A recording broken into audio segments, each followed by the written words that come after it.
Éric Pronovost est le président de la Fédération du personnel de soutien scolaire. On jase de temps en temps avec lui pour connaître les enjeux que vivent, les défis que vivent aussi les membres de son organisation au sein du milieu scolaire. Et aujourd'hui, Éric, il a eu la bonne idée de parler avec nous de ce 17 mai, donc de cette journée internationale contre l'homophobie et la transphobie. Éric, bonjour.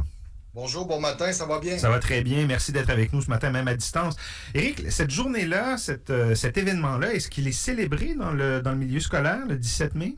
Oui, il est célébré dans le milieu scolaire. C'est une journée qui est très importante, bien entendu, mais c'est aussi partout dans le monde. Donc, c'est important de le souligner.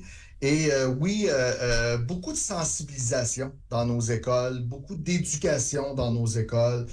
Cette journée-là permet aussi de promouvoir toute l'inclusion aussi, là, bien entendu, combattre les préjugés surtout énormément et s'ouvrir aux différences. Puis que ce soit de la petite enfance au primaire, en allant du secondaire au collégial, universitaire, tout le monde participe à différentes activités en cette journée du 17 mai. Quelle place prend la sensibilisation, Éric, dans les écoles, la sensibilisation contre l'homophobie, contre la transphobie? Tu sais, Philippe, là, la sensibilisation, ça passe toujours par l'éducation, hein, bien entendu, on le sait. Hein. Tu sais, l'éducation, la prévention aussi, travailler en amont, faire bien comprendre les enjeux de tout ça.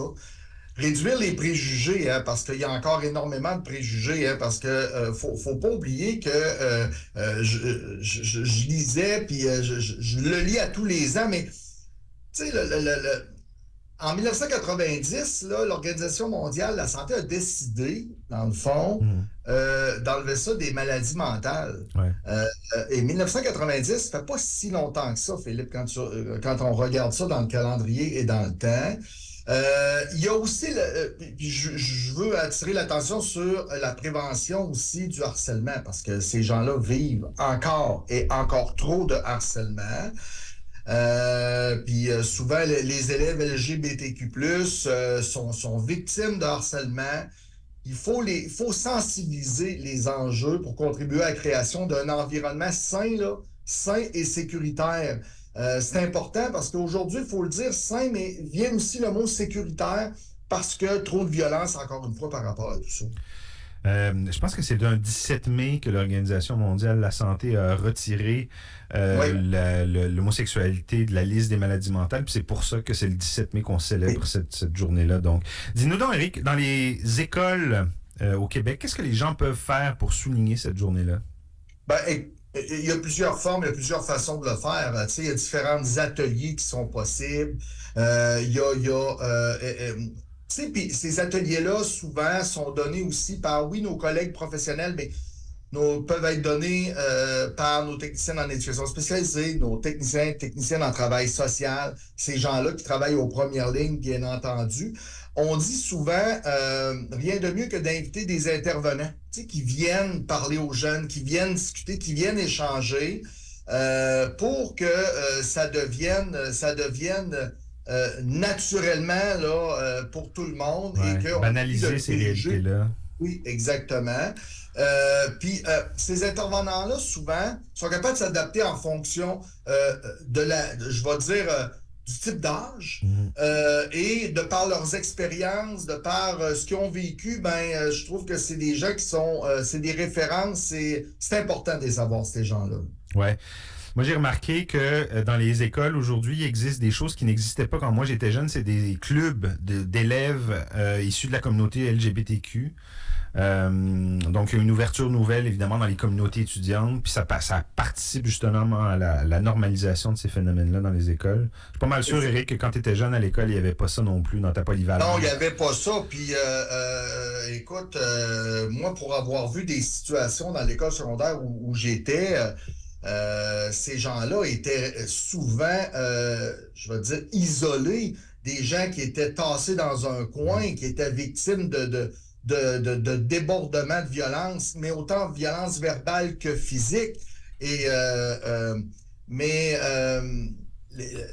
Tout a changé beaucoup, hein, dans la société, tout évolue dans la société, mais je pense qu'il reste encore beaucoup de travail à faire. Je suis convaincu qu'on est sur la bonne voie. Il y a une ouverture socialement beaucoup plus, et ça, c'est important pour la société en général, bien entendu. Les enjeux de la diversité sexuelle font encore réagir, évidemment, puis il y a des débats importants sur les droits des membres de la diversité sexuelle. Quels sont les droits qui sont réclamés en contexte scolaire, notamment?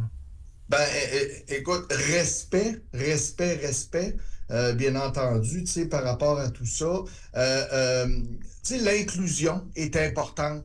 La sensibilisation. Nous, ce que les gens réclament, c'est d'être égal, Ouais, droit à l'égalité. d'être dans une société égalitaire.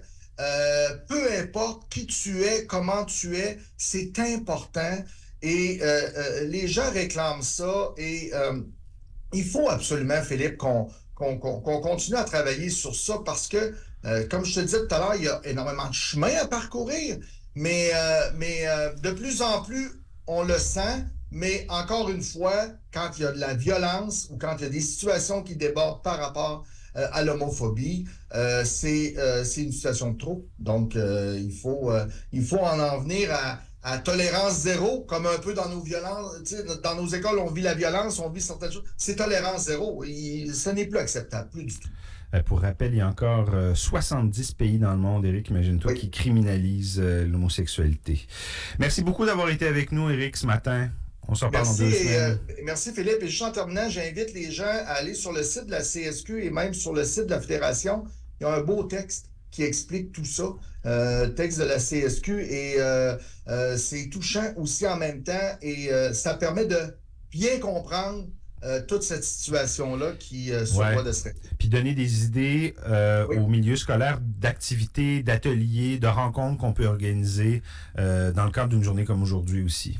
Merci, Oui, Éric. effectivement, Philippe. Merci. Bye bye. Plaisir. Bye.